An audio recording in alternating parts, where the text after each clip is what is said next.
Hello guys, nandito ako sa labas ngayon. Pumili ako.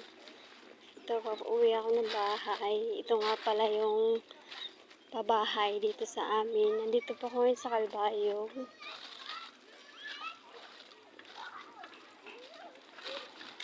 Ito po bagong lipat po kami dito. Ito po yung nilipatan namin.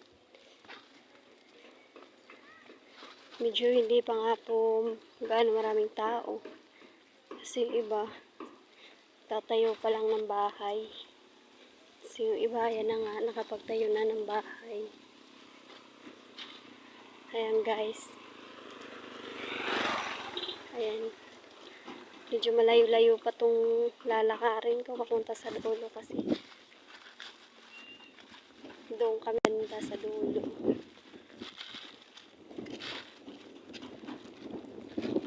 Guys, yung mga bahay dito. Ito guys. Dito, dami bahay dito.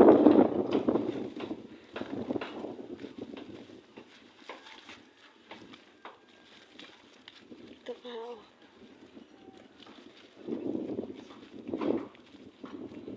Stick. Ang ganda pa dito.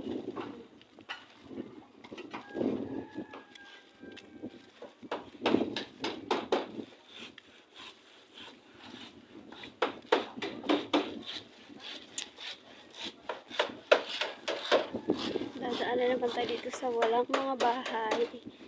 Tatayuan pa lang ng bahay ito. So, madamo pa nga siya dahil hindi pa nga natatayo ng bahay. Ito nandito may mga bahay-bahay na natatago yung mga bahay na iba.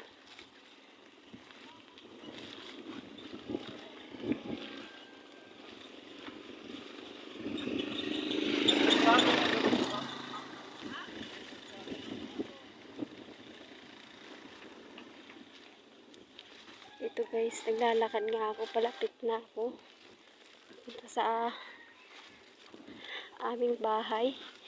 Ito ay medyo may pagkalayuan nga pala papuntang labas at lalakarin mo pa to bago magkaroon ng yelo. Ito wala pa nga ngayon kuryente sa amin. Gawa nga ng bagong mga lipat ng tao dito. Medyo nakakapagod ng unti ito pero okay lang. Kunting tiyaga lang. At hindi naman laging ganito. Ito nga pala yung dadaanan ko. Ito nga pala may mga poste na papunta sa amin. Kaso wala pang kuryente. Ayan nga pala yan. Yung dinaanan ko nga pala, yan.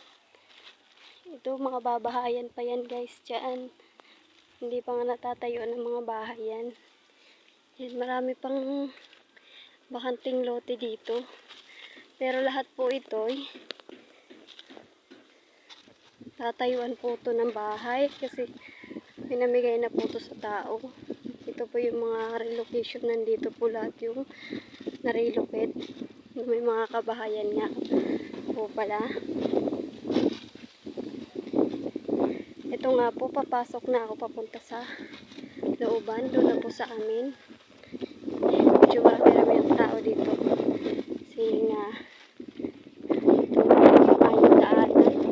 Kasi wala pang siminto dito sa amin. Hindi pa nakasiminto. Pasensya na kayo guys. Kasi hinihingal talaga ako sa layo ng nilakad ko.